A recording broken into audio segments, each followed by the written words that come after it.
Bueno, vamos a ir a Hebreos capítulo 7, verso número 7. Hemos estado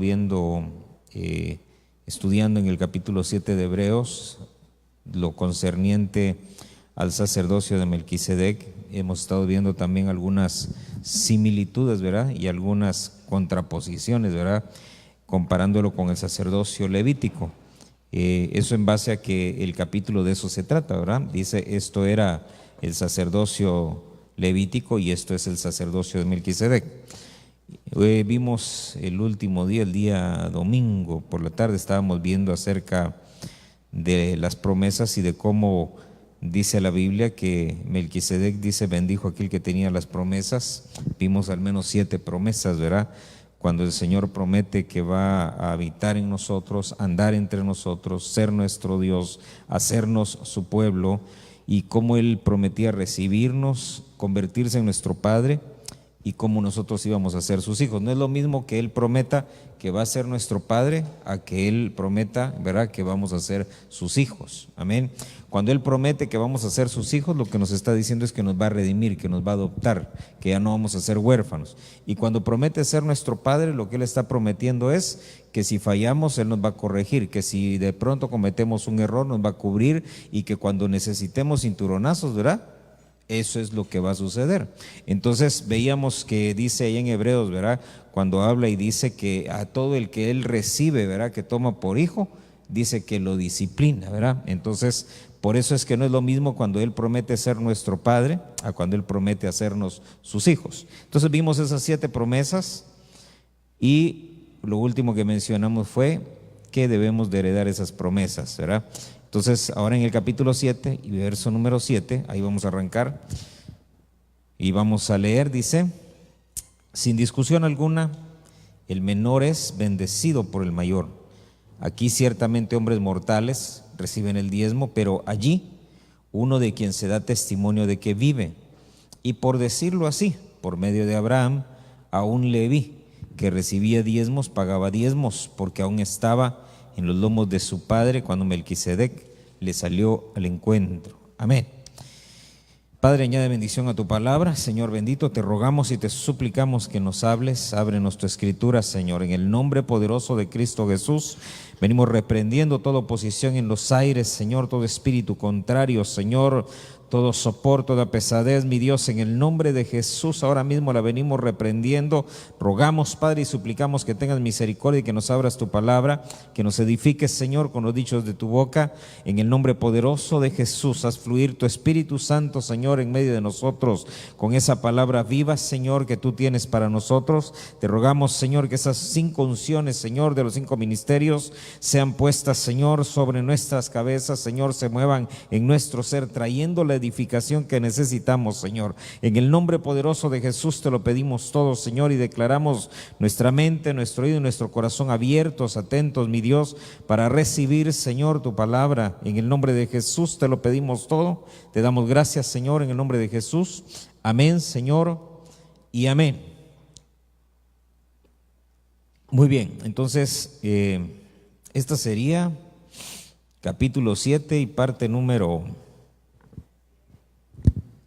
7 es ya.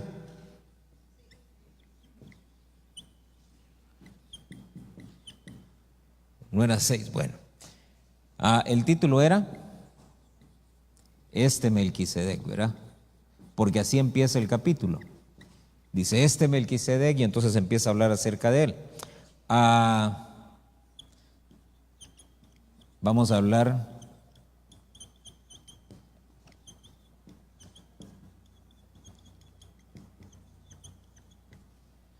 de la bendición de la humildad. Fíjese pues, dice, ya entrando en tema, hay que recordar, para que vayamos teniendo un contexto, recuérdese usted cómo el Señor Jesús, cuando estaba en su ministerio, hubo un momento en el que dice que sus discípulos empezaron a hablar, ¿verdad? Porque Él dijo que se iba a ir, y entonces los discípulos empezaron a hablar entre ellos, y entonces dice que se preguntaban entre ellos quién iba a ser el más grande. Amén.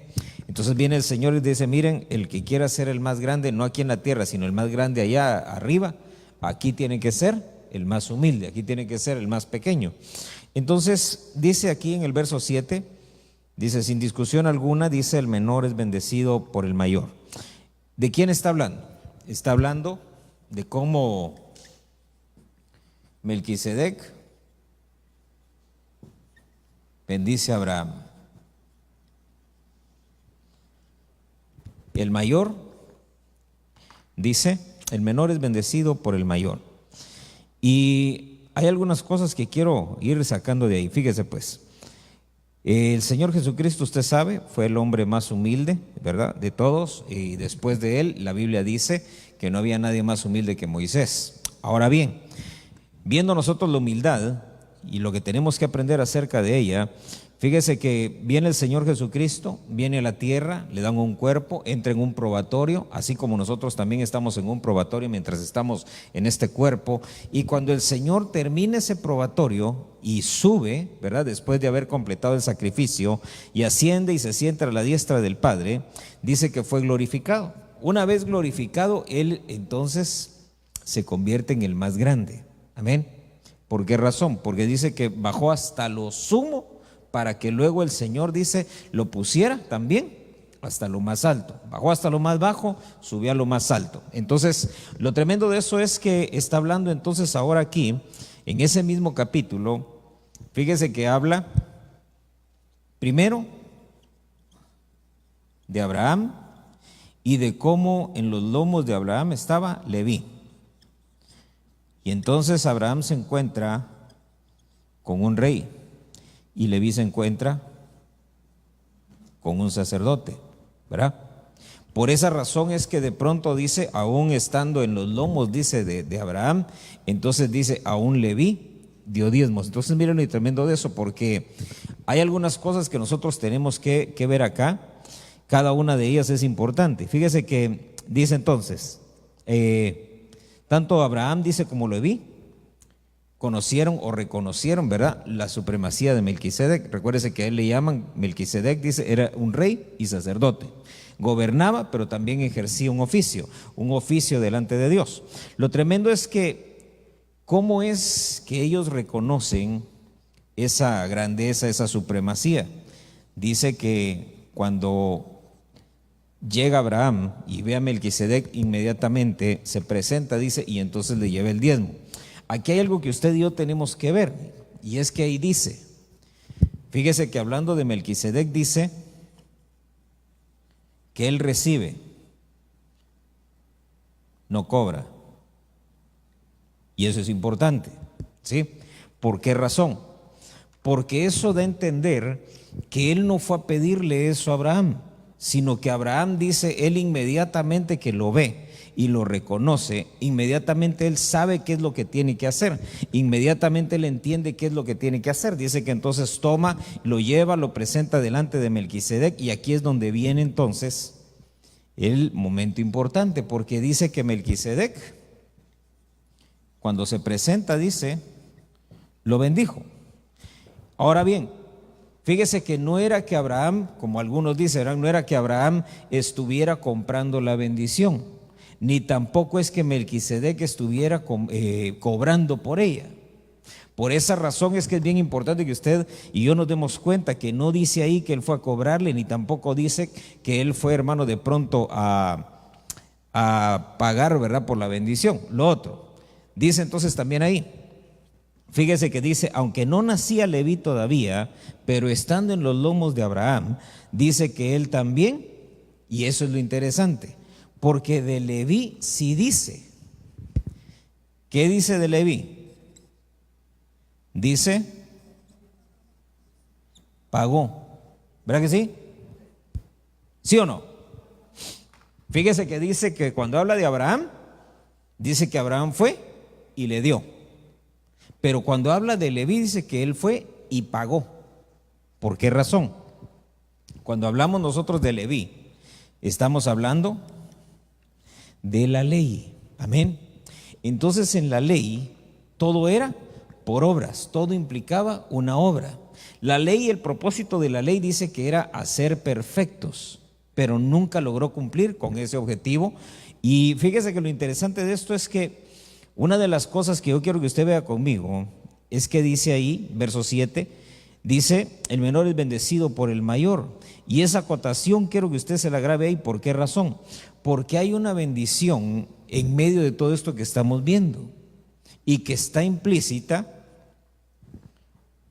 o que está contenida en un principio muy importante. Ese principio es el principio de autoridad. Autoridad es jerarquía, autoridad es sujeción. ¿Qué más es? ¿Qué más hay ahí en la autoridad? Esa. Hay también obediencia. Solo hablar de la autoridad sería un tema, pero es importante que usted y yo lo veamos ahí. ¿Por qué razón? Porque fíjese que cuando él llega, dice que Abraham reconoció en él que era un rey, reconoció en él que era un sacerdote, es decir, reconoció una autoridad. Por esa razón es que se acerca a él entonces y él ya sabe cómo tenía que actuar delante de un sacerdote. Lo tremendo de esto es que entonces ahí es donde viene la bendición. ¿Por qué razón Melquisedec? Porque recuérdese usted, en el relato de Abraham, ¿cuántos reyes había? Estaba Abraham más otros 4 reyes, que todos ellos fueron a pelear, todos ellos salieron a pelear y todos ellos, fíjese pues, todos ellos fueron parte de la misma victoria, ¿sí? Entonces los despojos en el momento de la victoria eran para todos, para los 4 reyes y también Abraham. Sin embargo, dice que Abraham solamente tomó el diezmo de lo mejor, fue lo que le presenta a Melquisedec, y a Melquisedec lo bendice a él. ¿Por qué no bendijo también a los otros 4?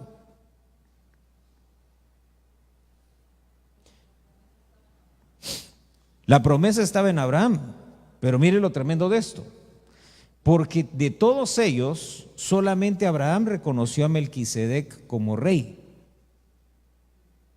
Digamos, estos 4 reyes, ok, está bueno, que no lo reconocieran como sacerdote, pero que por lo menos lo reconocieran como rey, pero ni siquiera eso. Es decir, ninguno de estos reyes se acercó entonces a Melquisedec para decirle, oye, ¿cómo estás? ¿Qué tal? ¿Cómo te va? Qué bueno, ahí nos vemos. Sino que dice que solamente Abraham lo vio, entonces va, se acerca y él solamente bendice al que se acercó. Amén. Ahora bien, ¿por qué se acercó a Abraham? Porque reconoció la autoridad que había en él, no de cualquiera, sino la autoridad de Dios que había en él. Amén. Por esa razón es que fíjese pues, dice que el mayor, y le vuelvo a dar la vuelta, ¿verdad? El mayor, ¿qué hace?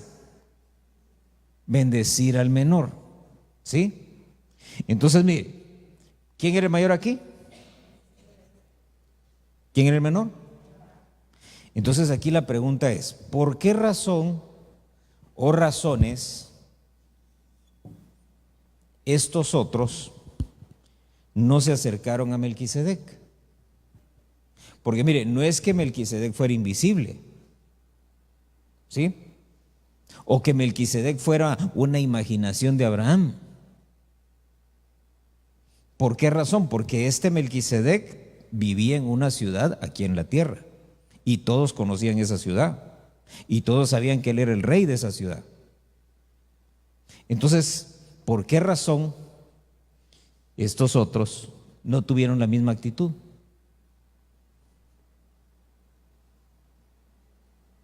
Como decía Jimmy Neutron, piense.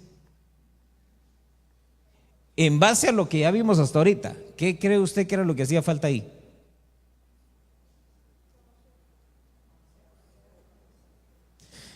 ¿Cómo se reconocía?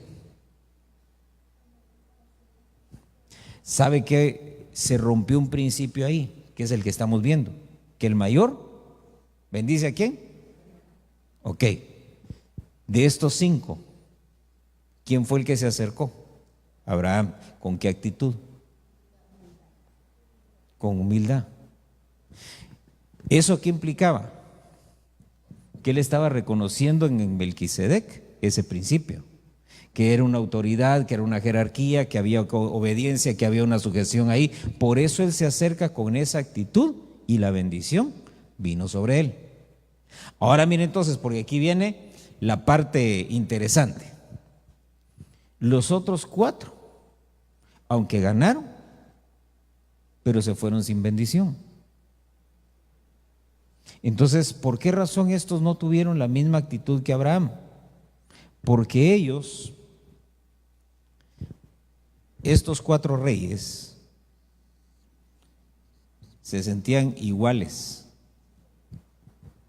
si no es que superiores. Y el principio no es que el menor bendice al mayor, sino que dice el mayor. Y dése cuenta cómo empieza el versículo: sin discusión alguna, dice. Eso no está a discusión, eso no hay forma en la que nosotros podamos venir y tratar de ponerlo en otro orden. No, dice sin discusión alguna, el mayor bendice al menor. Entonces, para ser bendecidos ellos tenían que humillarse, así como lo hizo Abraham. Entonces la bendición también hubiera sido para ellos. Pero como ellos se sentían o iguales o superiores a Melquisedec, por eso no se acercaron, y por eso también no recibieron bendición. Entonces mire, porque fíjese que uno como ministro, la tarea de uno, ¿cuál es? Enseñar, ¿verdad? Como hacían los sacerdotes. ¿Qué más hacían los sacerdotes? Intercedían, interceder. ¿Qué más? Bendecir. ¿Sí? Pero para bendecir hay un principio. Tiene que haber un mayor y tiene que haber un menor. Si yo no tengo esa conciencia, ¿sí? Y yo me siento igual o superior, me quedo como los 4 reyes. Aunque lo conozco, aunque lo veo, aunque sé dónde vive, pero no voy a desprender o no voy a obtener bendición. Entonces mire qué tremendo, porque hay mucha gente que de pronto no es libre o no es desatada o no alcanzan lo que deberían de alcanzar. ¿Por qué razón?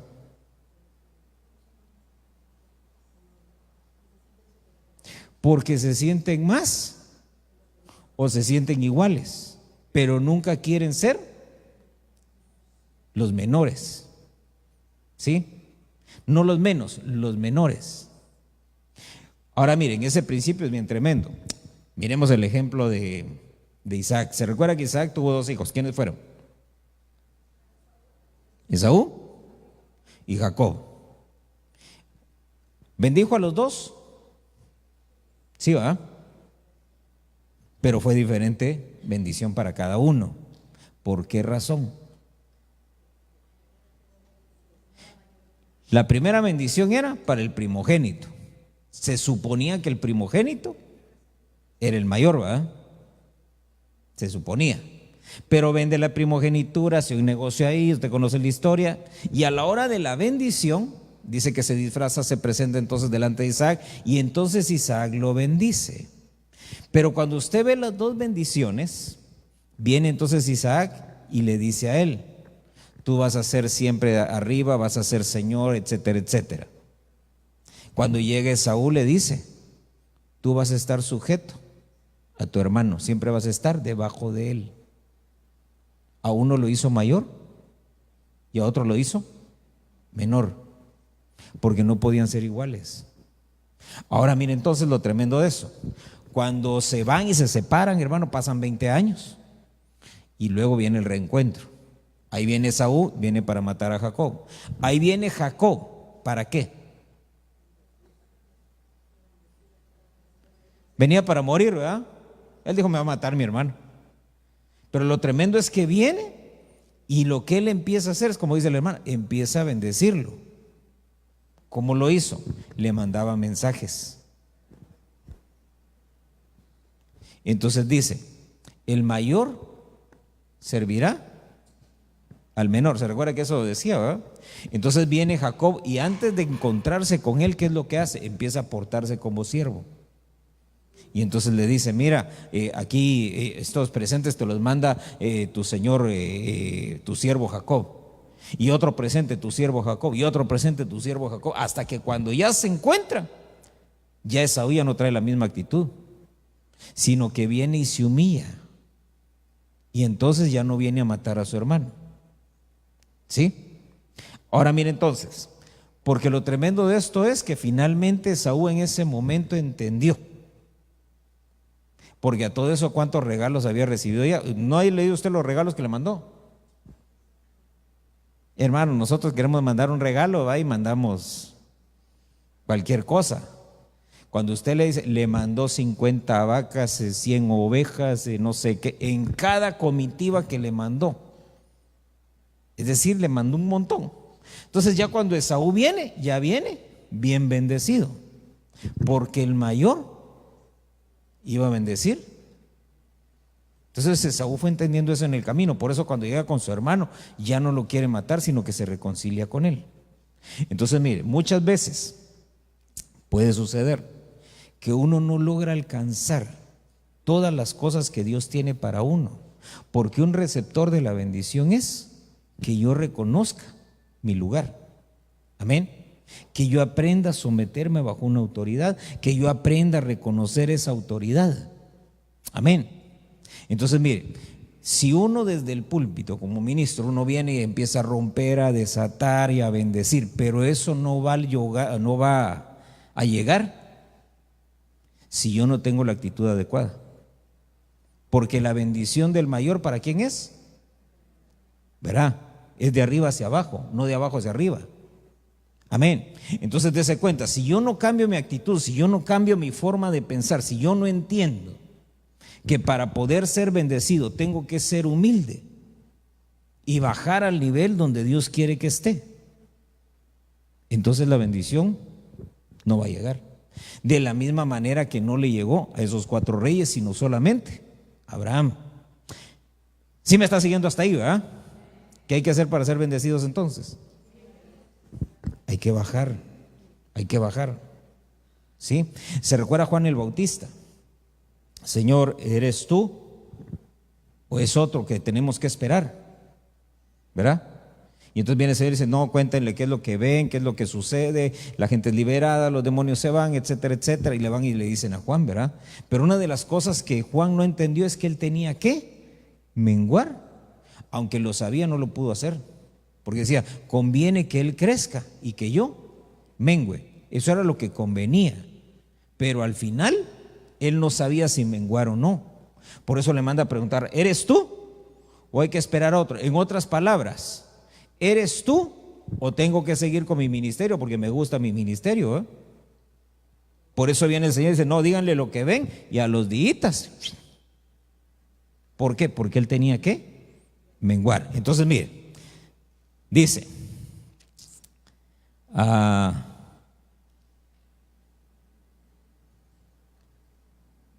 Hebreos 7,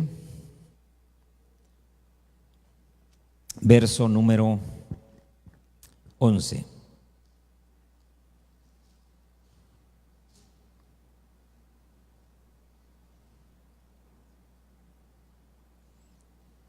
¿Qué le dije? 11, ¿va?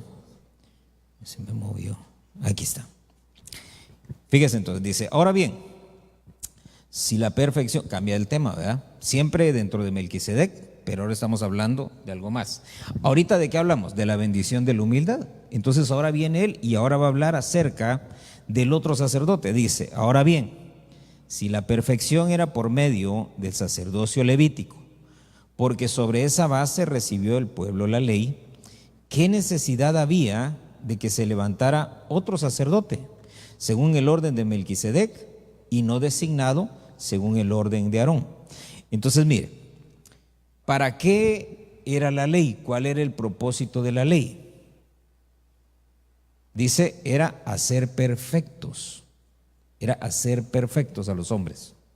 ¿Por qué razón? Porque Dios quería hombres perfectos. Cuando el Señor hizo a Adán, ¿cómo lo hizo? Lo hizo perfecto. Lo pone en el huerto. Saca de Adán la costilla y pone a la mujer. ¿Cómo la hizo? 0 millas, todo bien. Pero cuando ellos pecan, van para afuera. Y una vez que los ponen afuera, se termina de manifestar la imperfección. ¿Por qué razón? Ya habían pecado y eran imperfectos.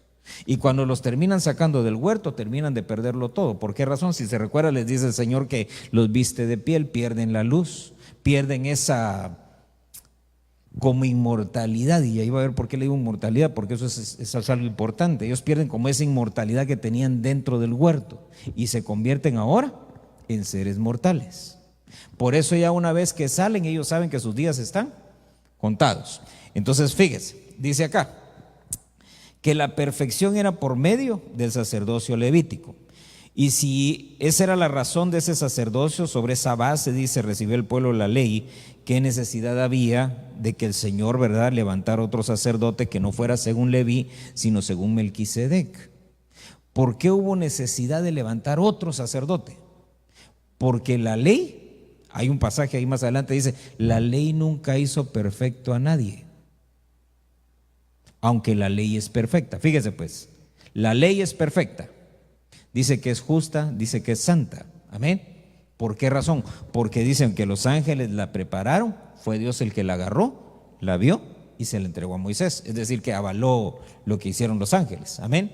Entonces le entrega la ley a Moisés y esa ley es perfecta. Entonces todo aquel que agarrara la ley y que la pudiera poner por obra iba a ser perfecto. Hasta ahí, todo bien. ¿Cuál era el problema? Que no había nadie que pudiera ponerla por obra toda, ¿verdad? Y eso fue lo que hizo que la ley entonces, en lugar de convertirse en un elemento para perfeccionar, se convirtió en un elemento para perdición, para condenación. Entonces mire esto, le voy a leer otra versión aquí. Dice, Dios le dio la ley al pueblo de Israel. Esa ley se hizo pensando en que los sacerdotes de la familia de Leví ayudarían al pueblo a ser perfecto. Pero como aquellos sacerdotes no pudieron hacerlo, ¿qué no pudieron hacer? Mire, pues se lo leo otra vez, dice, Dios le dio la ley al pueblo de Israel. Esa ley se hizo pensando en que los sacerdotes de la familia de Leví ayudarían al pueblo a ser perfecto. ¿Qué fue lo que falló? Ellos no pudieron ellos mismos ser perfectos. Por lo tanto, tampoco podían ayudar a los otros, ¿verdad? Porque dice ahí, ellos antes de tratar de auxiliar al pueblo, ellos mismos tenían que ofrecer sus propios sacrificios para luego, dice, tratar de ayudar al pueblo. Dice entonces, fue necesario que apareciera un sacerdote diferente, uno que no fuera descendiente del sacerdote Aarón, sino como Melquisedec. Le voy a leer otra, esta es la versión de Serafín Ausejo. Dice, ahora bien, si por el sacerdocio levítico se obtuviera perfección, porque a base de él había sido el pueblo legalmente constituido, ¿qué necesidad habría aún de que surgiera un sacerdote distinto, según el orden de Melquisedec, y que no se le considerara según el orden de Aarón? Mire cómo lo que marca, hermano, acá es la separación que hay de raíz entre el sacerdocio de Melquisedec y el sacerdocio de Aarón. ¿Por qué razón? Porque Melquisedec, hermano, no viene o no es descendiente de Jacob. ¿Se recuerdan las 12 tribus de dónde vienen? De Jacob, ¿verdad? Viene Jacob, tiene 12 hijos y de ahí nacen las 12 tribus, pero Melquisedec no era parte de ninguna de ellas, ¿sí? Sino que Melquisedec dice, es sin genealogía, sin padre y sin madre, pero de aquí de la tierra. Tendrá su origen en algún momento en los tiempos eternos. ¿Qué son los tiempos eternos? Antes de que Dios creara el tiempo. Es ese punto donde siempre hacemos cortocircuito, ¿verdad? ¿Se recuerda? Cuando nos salimos del tiempo y empezamos a tratar de ver un poquito qué era lo que había ahí. Pero los tiempos eternos son eso, antes de que Dios creara el tiempo. Por ahí debe haber surgido Melquisedec. ¿Por qué? Porque dice que Melquisedec es eterno. Fíjese pues, hablando de la perfección y que la ley dice no pudo perfeccionar a nadie, fue, hermano, no era mala. Mire pues, la ley no era mala. Todo en la ley era perfecto. El problema era que estaba hecha para hombres imperfectos, incapaces de alcanzar cualquier nivel de perfección, ¿sí? Entonces, cuando alguien trataba de poner por obra la ley, se topaba con un problema. Se recuerda que Santiago dice, porque el que falla en un solo precepto es como que fallara en todos. Entonces, aunque usted no robara, no matara, no diera falso testimonio, pero si usted no amaba a su prójimo,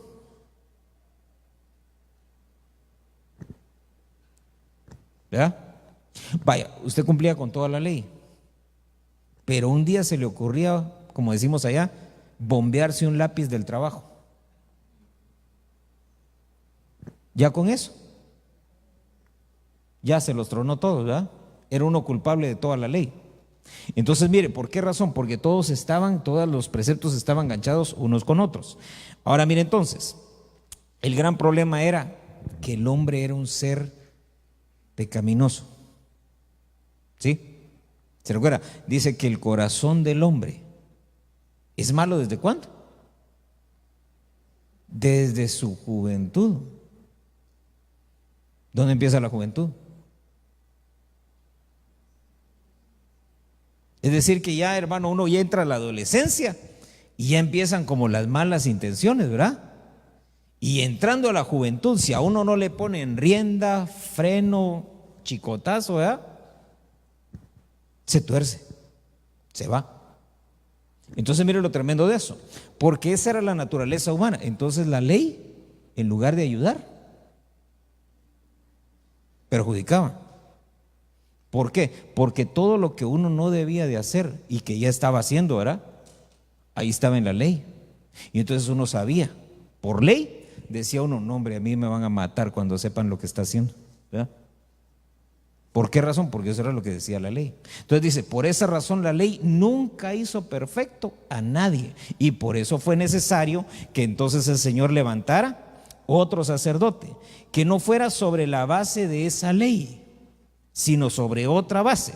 Fíjese entonces, este sacerdote que se levanta tenía que tener, hermano, la capacidad de poder cumplir con la ley para cubrirnos y eximirnos a nosotros de eso. Entonces ponernos su propia ley. Ahí va a ver, porque dice ahí que cuando se cambia un pacto, dice es necesario que se cambie también la ley. Entonces quitan la ley levítica, pero ponen otra. Y esa ley sí la podemos cumplir. Ahí va a ver. Fíjese entonces, se levanta el orden de Melquisedec, sustituye entonces al Levítico, y de aquí entonces desprendemos nosotros algo, que antes de Leví ya había un sacerdocio perfecto. Fíjese esto que tremendo. Ya había un sacerdocio perfecto. Era este. Porque esto fue antes de que estuviera Leví. ¿Se recuerda? Esto fue con Abraham, aparece Melquisedec ya como sacerdote. Desaparece, se menciona allá en los Salmos. Y luego vuelve a aparecer hasta la carta a los Hebreos. ¿Por qué razón? Porque una vez que bendicen a Abraham y que ya en Abraham, en los lomos de Abraham, ya estaba Leví. Entonces viene Melquisedec y dice, bueno, ya va a empezar a ejercer dentro de poco este sacerdocio levítico, entonces yo me tengo que quitar de acá. Ya estaba el sacerdocio perfecto, pero se retira. ¿Por qué? Porque iba a venir otro. Y este otro que viene solamente tenía la sombra y figura de lo que iba a ser después este sacerdocio. ¿Por qué razón? Porque este sacerdocio, ahora en este tiempo, sí perfecciona. Amén. Por eso es que dice, ¿verdad?, que el Señor Jesús se hizo perfecto para que nosotros fuéramos perfectos también. Amén. Por eso, mire, dice que convenía, y ahorita lo vamos a leer, convenía que tuviéramos un sacerdote como Melquisedec y no como Leví. Fíjese, dice acá, acompáñame al verso número 12.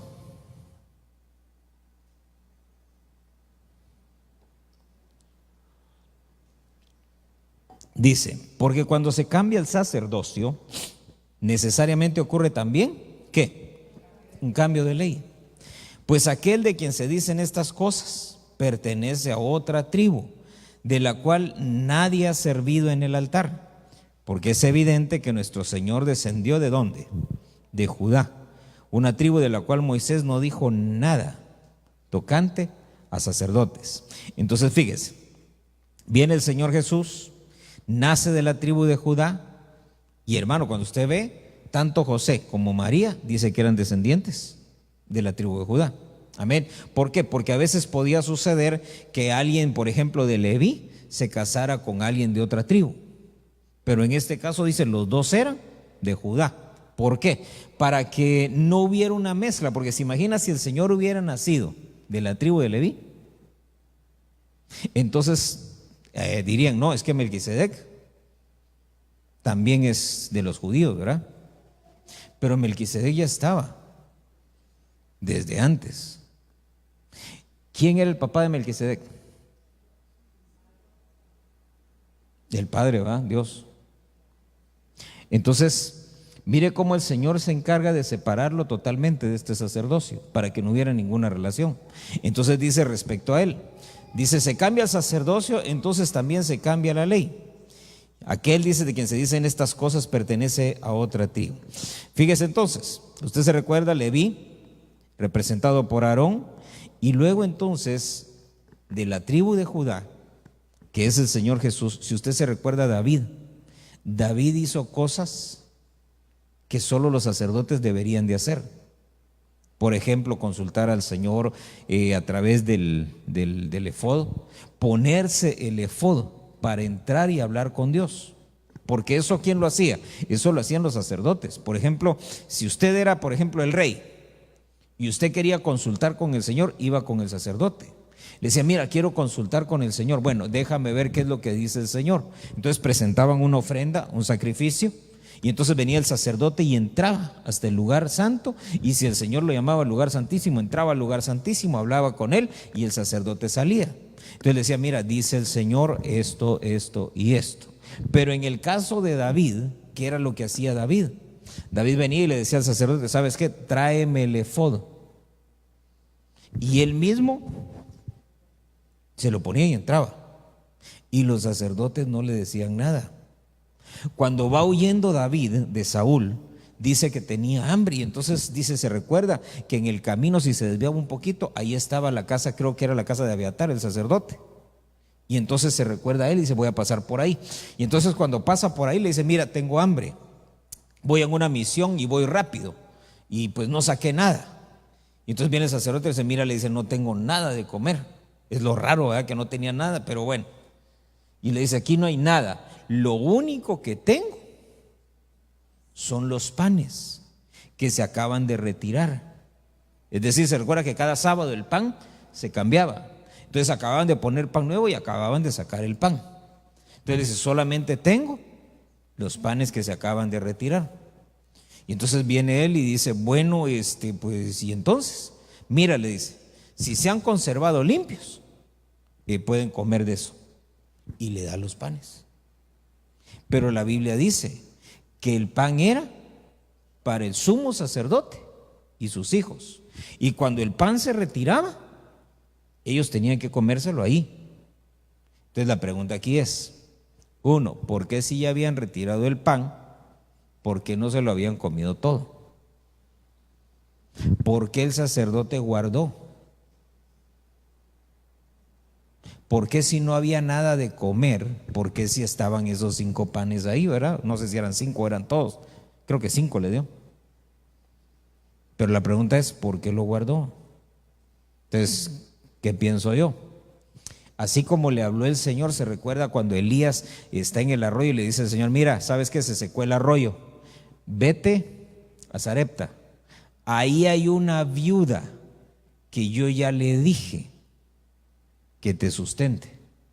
Entonces se va Elías y dice, bueno, ya la viuda ya está lista, ¿verdad? Y cuando llega, resulta que ella solo tiene un poquito, ¿verdad? Pero lo tremendo de esto es que vuelvo al punto, ¿por qué razón el sacerdote no había nada, pero sí tenía eso? Es decir, si en su casa no había provisión, ¿por qué no se comieron todo? Entonces, así como prepararon esa viuda, deben haber preparado al sacerdote y le deben de haber dicho, ahorita va a venir David y te va a pedir comida, le das los panes. Lo mismo sucedía con el efod. Cuando David pedía el efod, ¿qué creo yo? Que el Señor le decía, dáselo.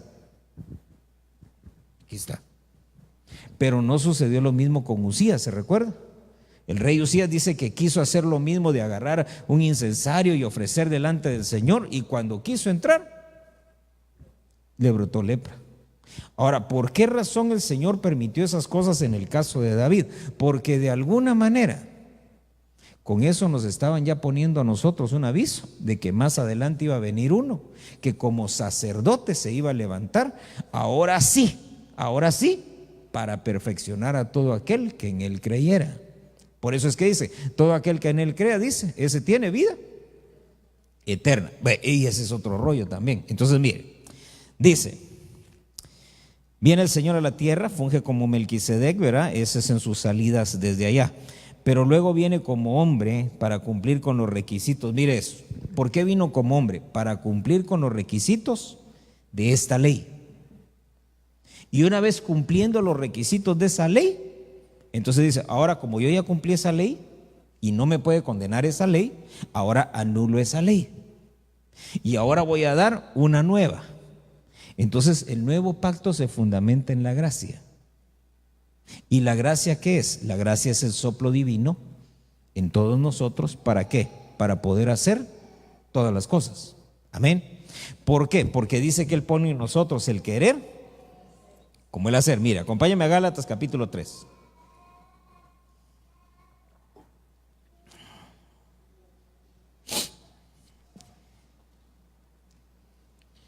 Gálatas 3, verso número 13.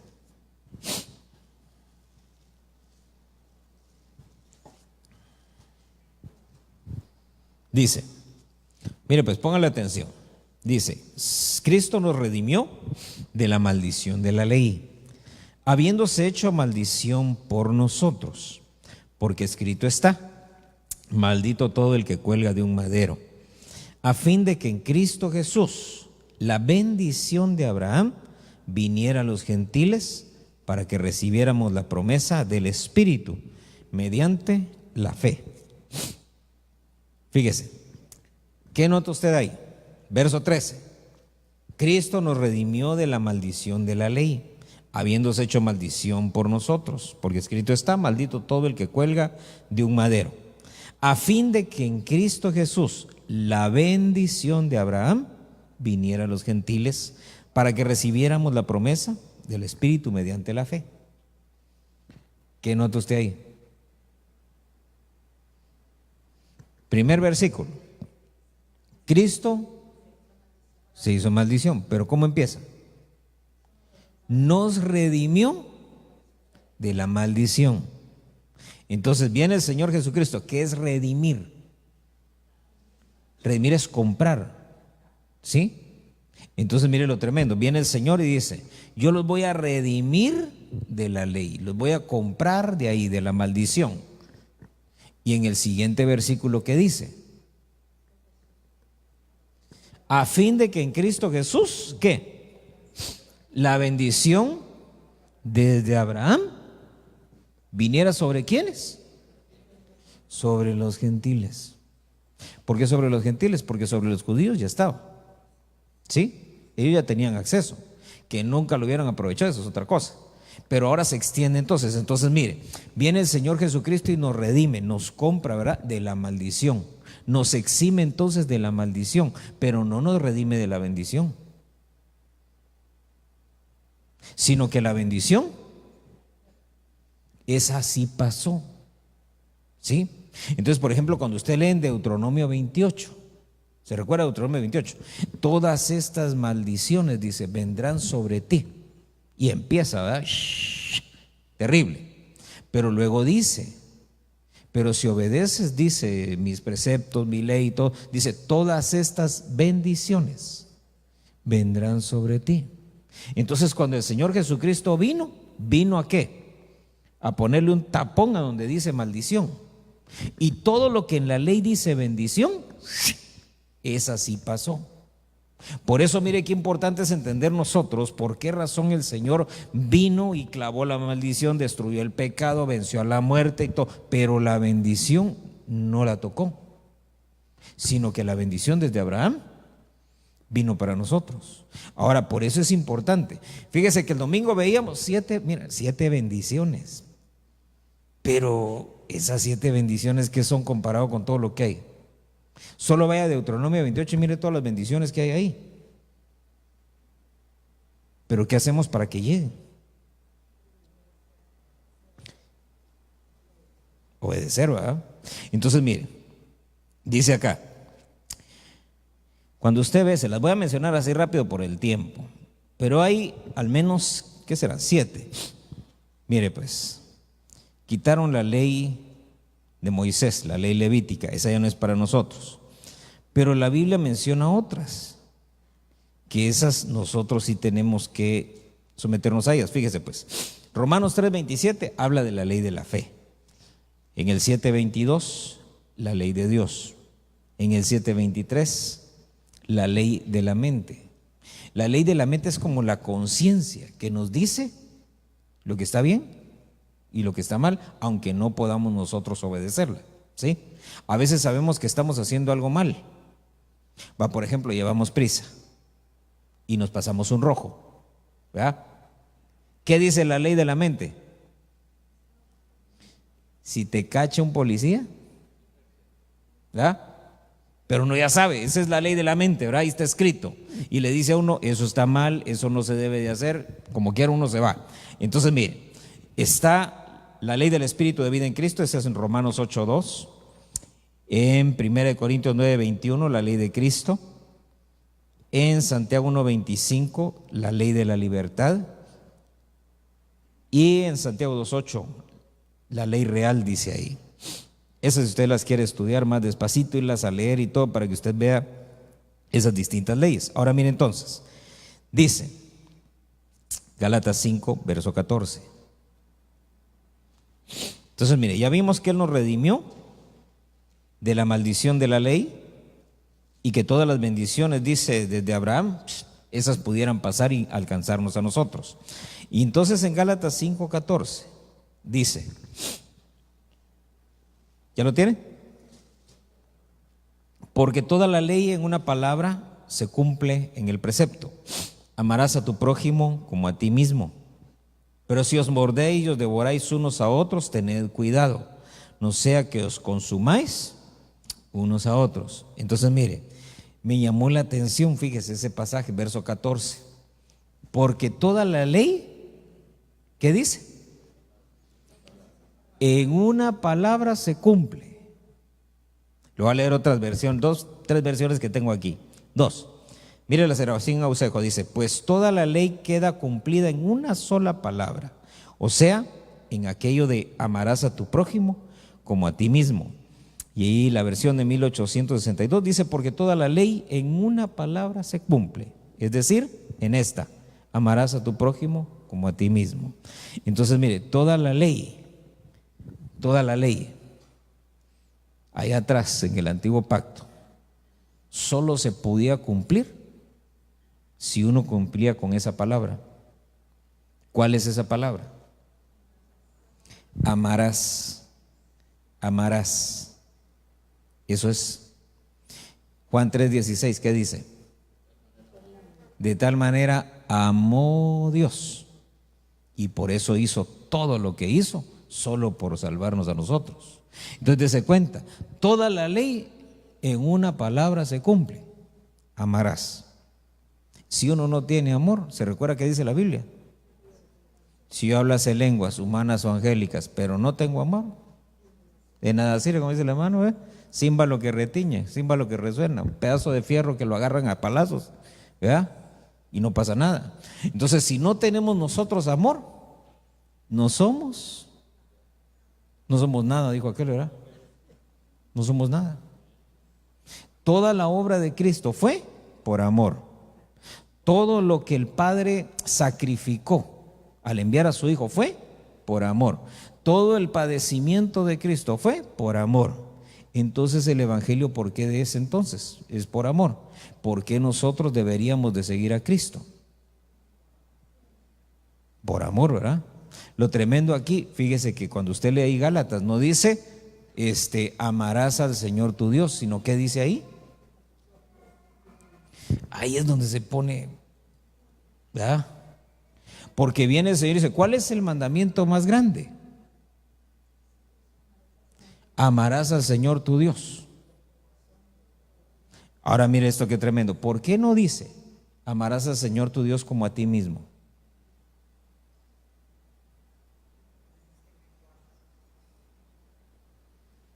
Porque uno no se ama bien, hermano. De verdad, uno no se quiere como debería quererse. Fíjese que cuando habla de amar al Señor, dice: amarás al Señor tu Dios con toda tu mente, con toda tu alma, con todo tu corazón, con todas tus fuerzas.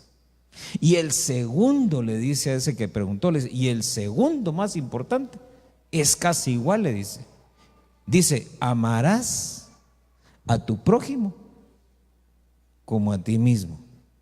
Entonces, el tercer más importante, ¿cuál vendría a ser? En ese orden, ¿verdad? Si hubiera un tercer más importante, es amarse uno, ¿sí? Pero el problema es que no hemos aprendido a amarnos. Mire, si uno se amara, uno se cuidaba, ¿sí o no? Pero, hermano, no se cuida uno. Mire, ya no digamos físicamente, porque va a decir usted: no, hermano, sí, de plano, mire, si andamos todos, ¿verdad? Decía el doctor Ríos: el que no es gordo es chibolón. Pero no hemos aprendido nosotros a amarnos a nosotros mismos. Mire, pues si uno se amara, hablando, digamos, por ejemplo, de los hijos, vaya, si los hijos se amaran, se sujetarían a los padres. ¿Por qué razón? Porque eso, ¿qué es lo que trae? Bendición. Si las que son esposas se amaran, se sujetarían a su esposo. Pero no se sujetan, ¿por qué? Por el principio que vimos al principio, ¿verdad? Que se quieren ver igual y no es igual. Mire, si lo vemos nosotros en función del reino de Dios, somos iguales, pero todavía no estamos ahí, ¿sí? En cuanto a salvación y todos somos iguales, pero como todavía no salimos de este estuche podrido, ¿eh? Mientras estemos acá, tenemos que funcionar bajo un principio de gobierno, que ese gobierno establece que hay uno que es el de arriba y otro que es. ¿Por qué se tiene que conservar ese principio? Para que la bendición llegue. ¿Por qué no llega la bendición muchas veces? No hay sujeción dentro de la casa. Sabe que a veces hay escasez y hay problemas y todo, pero ¿por qué es? Porque no se logra establecer ese principio. Amén.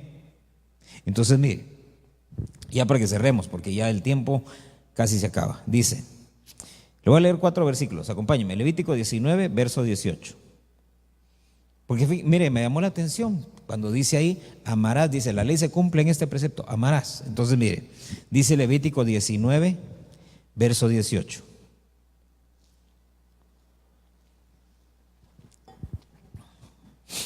¿Ya lo tiene? Mire, por eso era tan difícil la ley, ¿va? Mire lo que dice: no te vengarás, no guardarás rencor a los hijos de tu pueblo. Vuelvo a leer. ¿Qué dice? ¿No guardarás?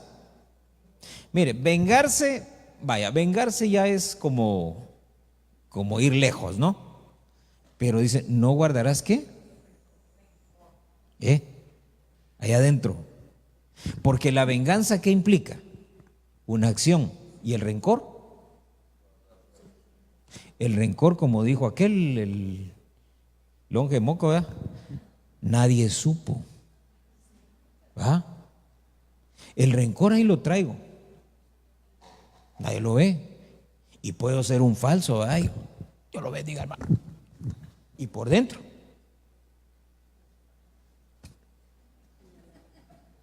¿Sí o no? Yo puedo venir y sonreír y abrazar y todo, y por dentro trae rencor. ¿Verdad?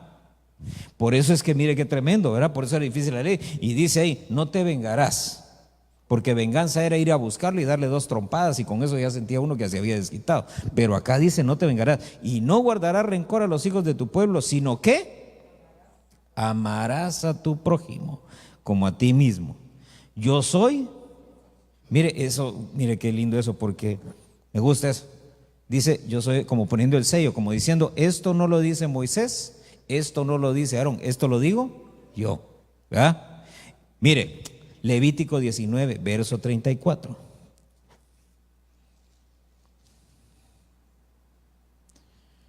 ¿Ya lo tiene? Dice: el extranjero que resida con vosotros os será como uno nacido entre vosotros. Oiga eso, ¿qué dice? Mire, ¿sabe por qué me gusta? Porque yo encajo, ¿va? El extranjero que resida con vosotros será como uno nacido entre vosotros, y lo amarás como a ti mismo, porque extranjeros fuisteis vosotros en la tierra de Egipto. Y mire otra vez el sello, ¿eh? Yo soy el Señor vuestro Dios. Deuteronomio capítulo 6, verso 5.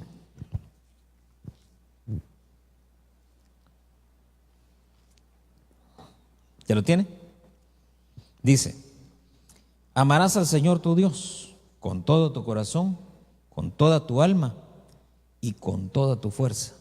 Ahí ya no dice el Señor tu Dios. ¿Por qué? Porque obviamente, ¿verdad? ¿De quién está hablando? De amar al Señor. Mire, Deuteronomio 11:1 dice: amarás pues al Señor tu Dios y guardarás siempre sus mandatos, sus estatutos, sus ordenanzas y sus mandamientos. Hay 4 cosas ahí que tendríamos que estudiar, pero lo que quiero que vea usted es que se ama al Señor con todo el corazón y se ama al Señor guardando su palabra, guardando su palabra. Amén y amén. Cierre sus ojos, vamos a orar. Y vamos a pedirle al Señor para que Él tenga misericordia y nos auxilie. Cierra tus ojos ahí donde está, alza tu mano al cielo. Padre que estás en el cielo, en el nombre de Jesús, rogamos, suplicamos, Señor, por tu misericordia, por tu favor, por tu gracia, en el nombre poderoso de Cristo Jesús. Señor, sabemos que por nosotros mismos no podemos. Sabemos que de nosotros mismos, Señor, no nace la obediencia, la sujeción. Sabemos, Señor, que la humildad no está dentro de nuestras prioridades. Sin embargo, sabemos por tu palabra que tú viniste, Señor, para que nosotros pudiéramos, Señor, hacer todas las cosas. No es por nuestras fuerzas, sino que es, Señor, por tu fuerza, por tu espíritu. Tu palabra dice, Señor, que no es con espada, no es con ejércitos, sino con tu Santo Espíritu. Solamente por tu Espíritu podemos nosotros entender, Señor, esos principios de autoridad, de sujeción. Solamente, Señor, por tu palabra y por tu Espíritu podemos disponernos, Señor, para vivir tu palabra, para poner por obra tu palabra. Solo por tu gracia, Señor, lo podemos hacer. Y en esta hora, Señor, venimos echando fuera de nuestro corazón. Sacamos de nuestro corazón, Señor, todo rencor, toda venganza, Señor, todo sentimiento contrario a la unidad, todo sentimiento contrario al amor. Lo echamos fuera en el nombre poderoso de Jesús. Te rogamos, Padre, que traigas una restauración, Padre bendito, una restauración, Señor, sobre ese espíritu de unidad. En el nombre de Jesús, mi Dios bendito, venimos echando fuera, Señor, todo espíritu de pobreza. Y en su lugar, mi Dios, te rogamos que traigas, Señor, esa bendición, Padre bendito, esa bendición que viene de parte tuya, Señor, y a través, mi Dios bendito, de la línea de autoridad, Señor, de la jerarquía, Señor. Yo bendigo a tu pueblo en esta hora, Señor, en el nombre de Jesús, a cada uno, Señor, cada familia, Padre bendito, cada economía, en el nombre de Jesús. En esta hora, Señor, como un sacerdote, Señor fiel, vengo bendiciendo a tu pueblo, Señor, reprendiendo, Padre bendito, todo devorador, reprendiendo, Señor, toda enfermedad en el nombre poderoso de Jesús, echando fuera, Señor, todo rencor, Señor, todo sentimiento contrario, Señor, a tu amor, todo sentimiento contrario a la unidad, en el nombre nombre poderoso de Jesús. Bendigo, Señor, a tu pueblo para que tú, mi Dios, a través de esa bendición obres poderosamente, trayendo, Señor, la restauración que cada uno necesita. En el nombre poderoso de Jesús te damos gracias, Señor, porque sabemos, Señor, que tú, siendo el mayor, has dispuesto a bendecirnos, Señor, con toda bendición, Señor, en los lugares celestiales, con toda bendición juntamente con Cristo. En el nombre de Jesús venimos invocando todas esas bendiciones, Señor, proclamándolas sobre tu pueblo, Señor, para que cada uno de aquellos, Señor, que hoy, Señor, han reconocido que es necesario ser humildes, Señor, para que tu bendición pueda llegar, Señor, de tal manera que se cumpla tu palabra, Señor, cuando dice que el mayor os bendecirá al menor. Y así, Señor, en el nombre de Jesús, hoy bendigo, Señor, a tu pueblo, a cada uno, Señor, en el nombre de Jesús. Te damos gracias en esta hora y bendecimos tu nombre, Padre bendito, por todas las cosas, Señor, que estás haciendo y las cosas, Señor, que harás. En el nombre poderoso de Jesús. Ponte de pie, vamos a entonar un canto al Señor.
Señor, el querer como el hacer, amarte cada día más, Señor. Amamos tu verdad.